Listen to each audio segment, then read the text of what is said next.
So let's begin with our witness testimony. Mr. Wangchen, we thank you for being here with us today, and we recognize you for any statement you may have for the committee.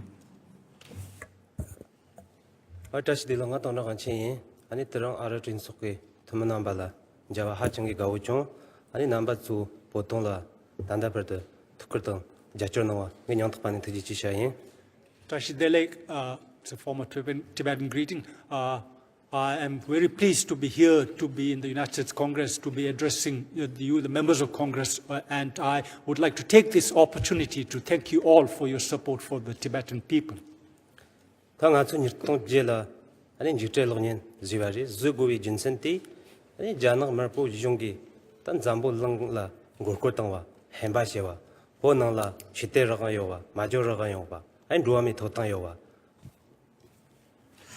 I would like to begin by talking about the reason why I made the movie Leaving Fear Behind. The Chinese authorities were in the launching a campaign about disinformation about what the Tibetan situation is, what Tibet is. They claim that there is religious freedom in Tibet, there is freedom of expression, etc. So wanted to address all these issues.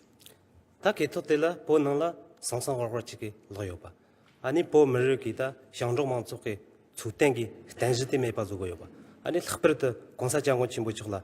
Ani tsematang chongjo shitbushigoyoba. Ani ome mongbo chike lu mongbola sanange dungeti shesa mewa chiche cheyowaji. Ani tende sonzang ani ngazogita po nange nguyogi ni tsuti me mongbo chike nyankala manzewa. Ani jechege gangla chidxibayin. So the reality is that today life in Tibet is being destroyed. The nomadic tradition of the majority of Tibetans is being destroyed. Tibetans are being forced to denounce His Holiness the Dalai Lama, and there is virtually no space for the Tibetan grievances to be addressed. And therefore, without being afraid of all the risks that entailed, we wanted to make this document to spread the true information about Tibet to the world. 춘당 맡은 바기다 전송지발이 전송지니 다 년참 매래 다 지금 너죠 다 년참 매래 너죠 당발이 니쿠기 맞지와 갈라마트와 다 지금 신앙강 적기는 다 야마 천루지게 다 고라지 사자가와 çıx거나 하마고와 강적로죠 제니 다 메이나 다 신앙강 적기는 지 저한테게 다 스치질럭들 지고요. As a result of making that documentary, the Chinese authorities detained and imprisoned me.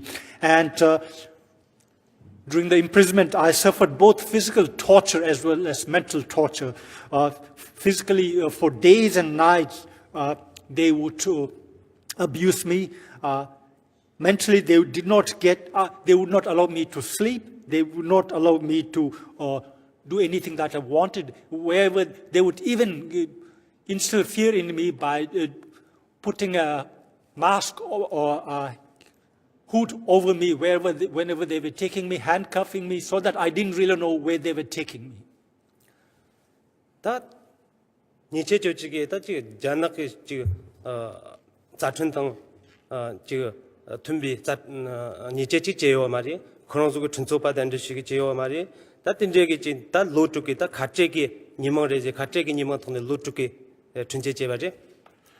So then I was without any due process, I was sentenced for 6 years of imprisonment. They did not allow me to have my own lawyers. They did not follow the judicial process in violation of their own constitution. And then they gave me the 6 years of imprisonment. 다 종가나 좋아이네. 다 종바 지금 종하면 지든 제게 다 멤버 지용게 종바게 도당대 요 말이 다 제스 종바이나 특별도 다 지금 단적당 아니 그런 속에 다 듣지야 너무난 데와지야 다 대수 몽보지라 아니 단적지니 지금 정한테 제고요 말 도당대 제고요 말 다 특별도. So in prison there was discrimination. Even although as a political prisoner they should have given me certain rights, they did not do that. So they also did not allow me to have any connections with my family, etc. So virtually they did not give me any rights that they were giving even to other prisoners. 다 그속에 자춘 ranjing 종박이 도당대조 랑에 다 연수지가를 그런 속라 지금 투니지 가자시야기 지금 고트와리 데 그런 속에 땅가 베틀랜 마티바 마투아리 디 진행이 다 제치기 톨라다 지 종박에 니탄 보는 걸 խბրտ 제스 종박에 니탄 대조 이게 지트니 실록락 거바리 텔라테니 니마 자치 자즈라 낙존나 지바지 So therefore, I confronted the prison authorities about the rights that a prisoner should be getting, that I should be getting, and that they did not allow me. And then, as a result, I wrote a long petition to the international community about the situation inside the prison, about my situation, about what was happening there, and I sent this petition out in the hope that it will be spread in the international community. However, the Chinese authorities confiscated that petition, and as a result, I was sentenced to 84 days of solitary confinement. 다 로투 돈지게 젠다 만자와 쇼거기 주저 지와 강니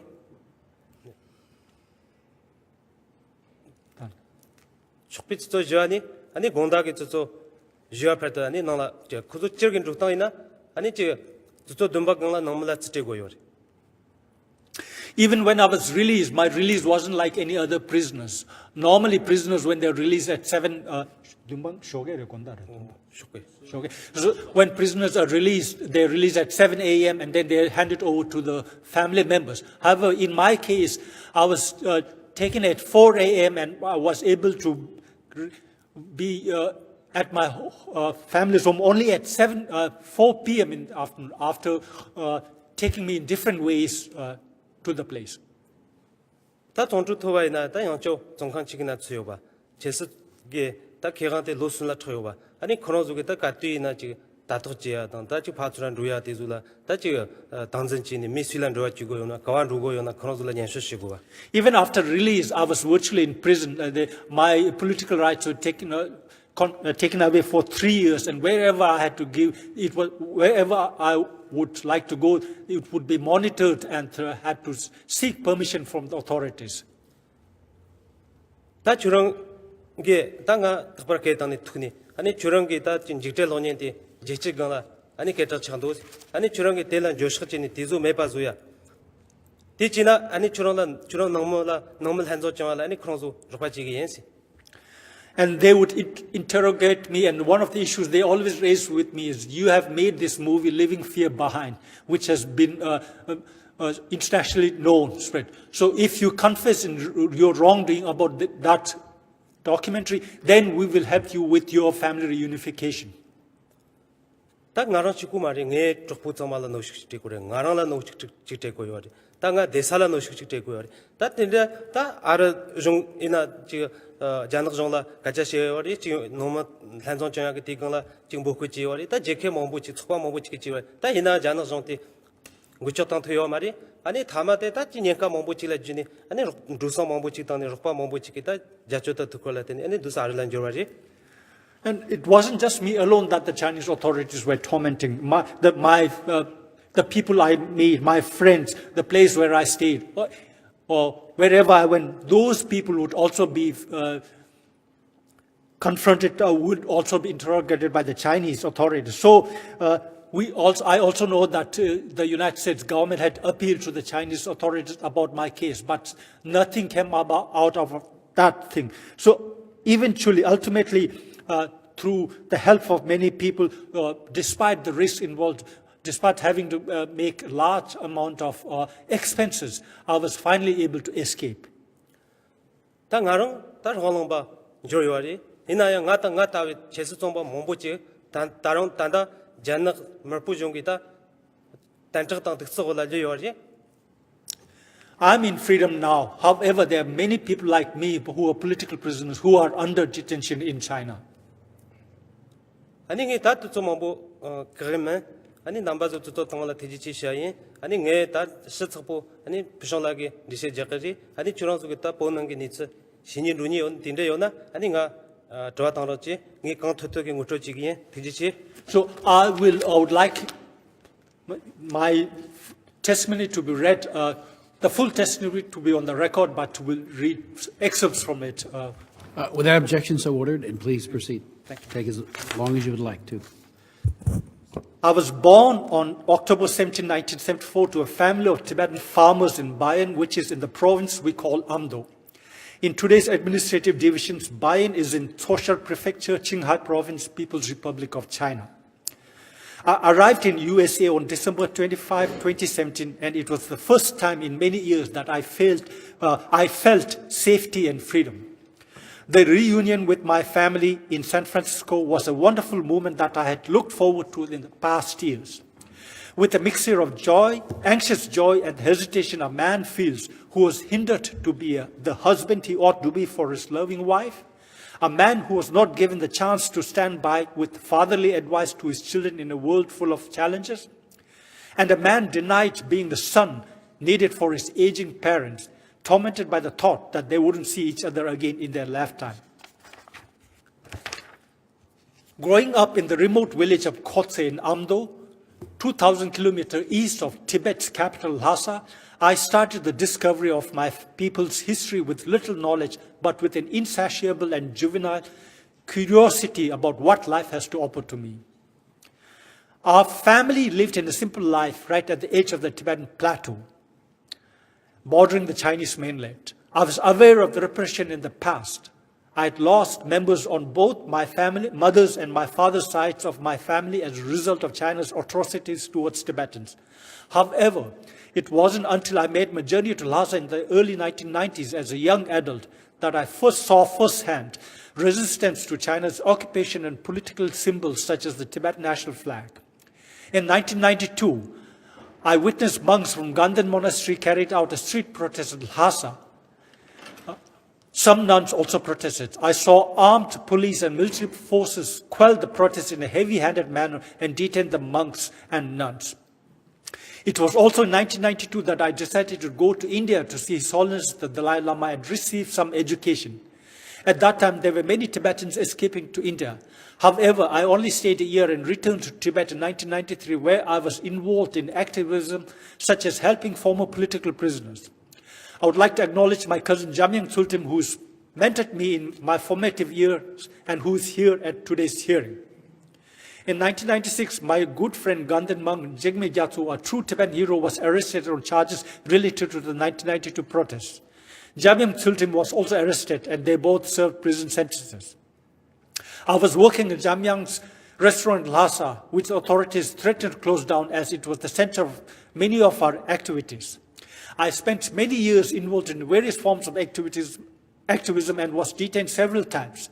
The longest that I was held in detention for was about 30 days in Lhasa in 2001. But I was never formally charged and was always released. As the 2008 Olympic Games were fast approaching and it was always being reported in state media, I told Jamyang Tsultim, who had by then gone to Switzerland, that I wanted to do something that would have a big and long-term impact and that would reflect the true feelings and wishes of the Tibetan people. This was when we first started thinking about making a documentary film from inside Tibet that would later be known as Living Fear Behind. I set to work finding collaborators and traveling all over Tibet to interview ordinary Tibetans. We would record interviews in isolated places so as not to arouse suspicion, and we were always careful to ask whether the interviewers wanted to have their face shown on camera or not. We carried with us the DVDs of the Congressional Gold Medal ceremony, which showed US President George Bush awarding His Holiness the Dalai Lama in October 2007. We showed this to many people who became very emotional upon seeing it. Our final footage was taken in Xi'an on March 10, 2008 and handed over to a UK-born Tibetan who helped to ensure that it reached Zurich in Switzerland. We spent that day together unaware that protests had broken out in Lhasa the same day and would continue over the next days and months all over Tibet. Even though I was aware that I was being followed and was under surveillance, it wasn't until March 26, 2008 that I was arrested and interrogated by secret police. I was not kept in a police station or prison, but in a hotel, and my family was not informed of my whereabouts. The torture started as soon as I was detained. I was forced to sit in the tiger chair for 7 days and nights, 8 nights, and I was given no food and was not allowed to fall asleep. It wasn't long before I was back in detention after I was briefly released. Leaving Fear Behind was by then released and distributed online just before the Olympics started in China. Even though I didn't know for sure, I was hopeful that everything had gone according to plan. I suspected that the authorities were building their case against me. I was often interrogated and told I had to denounce His Holiness the Dalai Lama and that if I admitted my wrongdoings, I would be released. I always refused to do these things. I was shown Leaving Fear Behind while in detention in December 2008, a few months before I was released. I will remember this moment forever. The interrogator wanted to know how I knew the people I had interviewed. And then they showed me the edited film and wanted me to confess.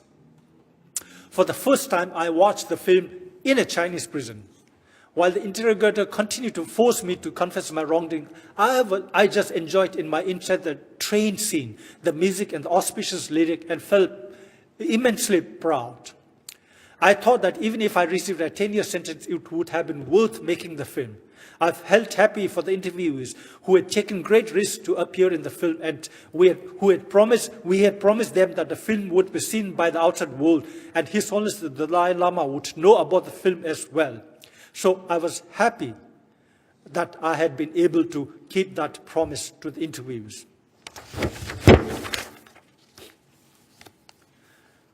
I remained in informal detention until I was tried and sentenced on December 28, 2009 for 6 years in prison for subversion of state power. The case against me mentioned that the projects I had been involved with printing and distributing books as well as making Fear Behind. During my time in various forms of detention, I had to do manual labor which differed depending on where I was. I had been made to do many different tasks such as peeling garlic or stitching military uniforms and was given only 2 meals a day, which were barely adequate. The day would start at around 6:30 a.m. and we had to work until 11 p.m. We never went outside and I was in constant pain and headaches and hurting arms. I always witnessed a difference in how prisoners and political prisoners were treated. When it came to Tibetan prisoners, we were never allowed to speak Tibetan to each other. While in prison, I wrote many letters to my sister and my family members, and the prison authorities took them saying they would be sent on. After release, I discovered that none of the letters had arrived. In March 2012, it was discovered that I tried to smuggle a letter to the outside world. This letter was a long appeal to the then Chinese President Hu Jintao and Premier Wen Jiabao, outlining the current prison system and the discrimination that prisoners suffer. I was punished by being placed in solitary confinement for 84 days. Following my release, I was always monitored closely and the police would contact me constantly. I didn't feel free at all. I wanted to study and improve my Tibetan and I wanted to work, but in those 3.5 years, I couldn't do anything. Feeling frustrated and increasingly isolated, I decided it would be better to escape from PRC rather than stay under those circumstances without any freedom. While in Tibet, I had information that the outside world, including the United States government, was concerned about my situation. The Swiss, Dutch, and the German governments were also concerned about me. The attention from outside, from civil societies around the world, as well as from governments, definitely helped me. This was reflected, for example, in the way my prison authority, inmates and other prison administration treated me. Though I suffered from being restricted in my communication with my relatives to the effect that as I was isolated from the outside world, I was less subject to arbitrary punishment and beatings. I feel your support for cases like me and Tibetan in general. I could be of great effect if we regularly recall the ground reality in Tibet. There are thousands of Tibetans like me actively involved in the struggle. Tibetans in Tibet are not victims, but agents of change, trying to explore and use every opportunity to fight for a better future. We need support and partnership from outside world. Every attempt for more freedom or democracy is oppressed by China. It's against the nature of this regime to tolerate freedom and democracy, be it in China, in Tibet, and ultimately in the rest of the world. I'm not a politician, and my knowledge about specifics of your legislative process is limited. My friends from the International Campaign for Tibet in Washington, D.C. explained the goal and important details of their recommendation to the Congress to me. I'm happy to support these recommendations. Actions taken by the US Congress on Tibet send a strong message to the people in Tibet. However, the systematic suppression of free press and reporting from Tibet can only be fought with a systematic counter-approach. Therefore, the Congress should pass the Reciprocal Access to Tibet Act of 2017. I know that there is a US Special Coordinator for Tibetan issues in the State Department, who I would have liked to meet, but I'm told no one has been appointed to this position as yet. And so I would like this position to be filled as soon as possible. I would also like you all to pass the resolutions expressing the sense of the Congress that treatment of the Tibetan people should be an important factor in the conduct of US relations with China. I would like to ask the US administration to raise Tibet in appropriate international fora, including the UN bodies. Finally, I would like to urge China to release all Tibetan political prisoners, including the 11th Panchen Lama, Genen Chökyi Nyima.